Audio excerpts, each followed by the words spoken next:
So we're going to use elimination method. It would actually be easier to use substitution to solve this, right? Because one of the variables is easy to isolate, but I want you to practice elimination. So just as a review, if the signs of one of the variables, so we're looking at x or y, if they're different, then we're going to add the equations together. If the signs are the same, if they're both positives or if they're both negatives, we're going to subtract the equations together. This only works when the number in front of the variable is the same, right? Like I can't take, so what's the number in front of x here? What number's in front of that if there's no number? We'll put a 1 here and put a 1 here, just so you can visually see that it is multiplied by 1. Now, if I were to take 4x and subtract 1x, does it eliminate the variable x? Am I left with 0? No, so I can't do that. If I were to take negative 2y and add a 1y, is that going to give me 0?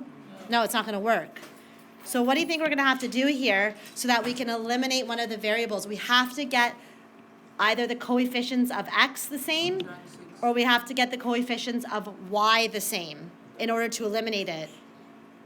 So can you figure out a way to get the coefficients the same? So pick the variable you want to eliminate. So you guys have chosen, you want to eliminate the x's. Good choice. Doesn't really matter though, but they're both positive, so we know that we're going to end up subtracting the equations, right? So when I line these up, I want to have a 4x here. Because if I subtract that, I know that that's the only way I'm going to eliminate it. So how did I change this 1x to 4x? What did I multiply by? 4. If I multiply that by 4, what do I have to do to every single term so that I'm not changing the equation? It's still equivalent. What do I have to do? Multiply everything by 4. That's it. So I have 4x plus, what does this 1y become? 4y equals, what's 6 times 4? 24. Does that make sense? We have come up with an equivalent equation in order to make the coefficients of x the same. If they're not the same, I can't get rid of them. So this is a positive, and this is a positive, this is a positive, and this is a positive. To eliminate two positives, we subtract the two equations together, right? So to get rid of these x's, I have to subtract everything. So we're going to go through the steps again. I have 6, positive 6, take away 24. Please make sure you are doing the proper operation.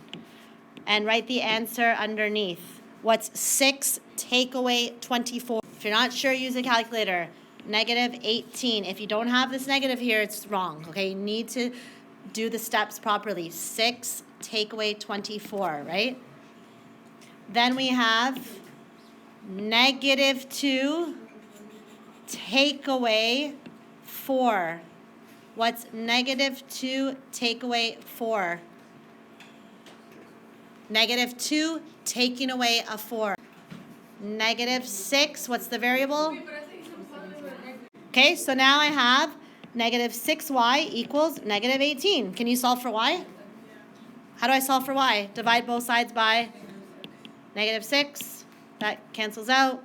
Y is equal to negative divided by negative is a positive. 18 divided by 6 is a 3. So I'm not done. I found y, but to solve it, I need to know x and y. Which equation should you plug this into? The first one or the second one?